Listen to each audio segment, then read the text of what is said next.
Hello and thank you for watching. This is STSC back again with LEGO Transformers Quakebreaker.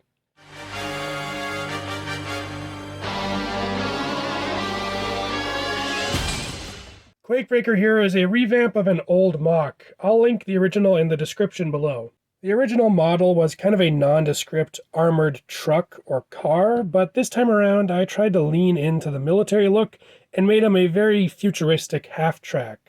I was trying to go for a Transformers animated vibe with this build, which is why I gave it the very exaggerated grille and tiny little windows. I think I was pretty successful in emulating the look, though of course it's not perfect.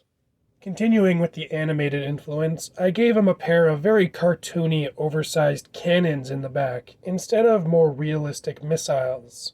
I also included a pair of warning lights so the truck can tell civilians to get out of the blast zone.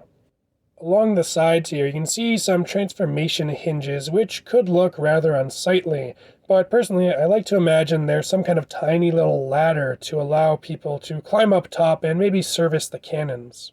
For size comparison, here we have a minifigure, and here we have Donut.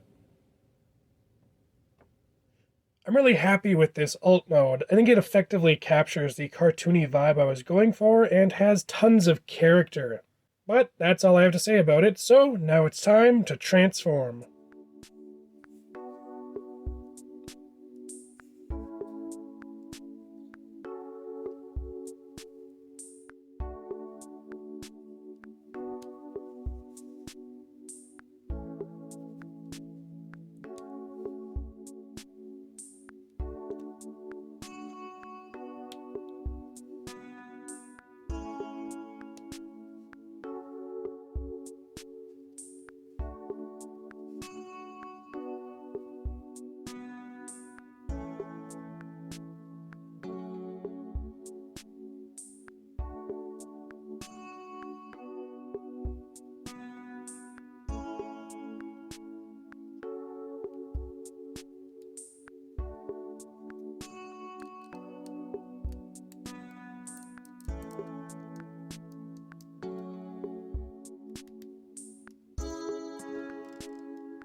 And here we have Quakebreaker in his robot mode, where the animated influence definitely continues. I tried to exaggerate his proportions in a similar way to animated Bulkhead, with that kind of tough but fat energy.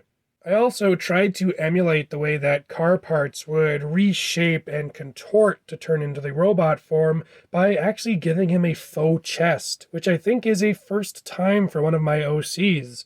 You can see that the warning lights from the back of the truck now look like they are headlights, he's got the grille, and his pelvis is designed to look like the bumper.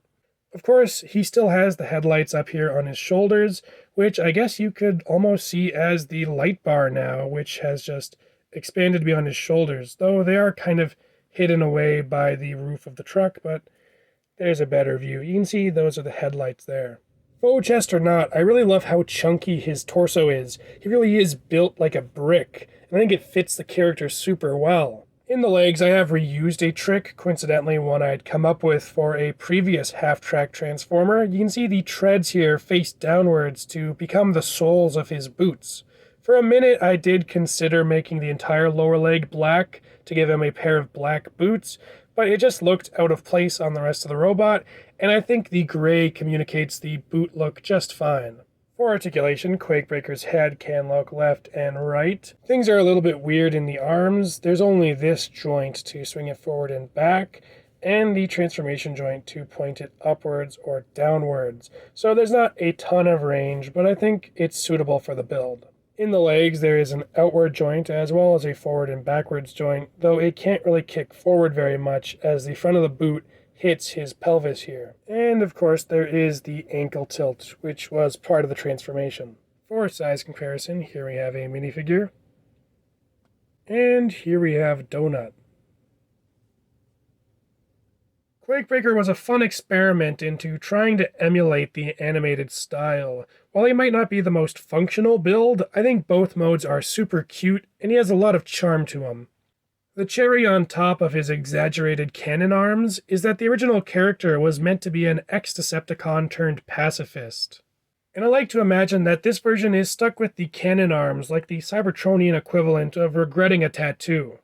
But that's all there is to say about Quakebreaker, so I'll see you next time.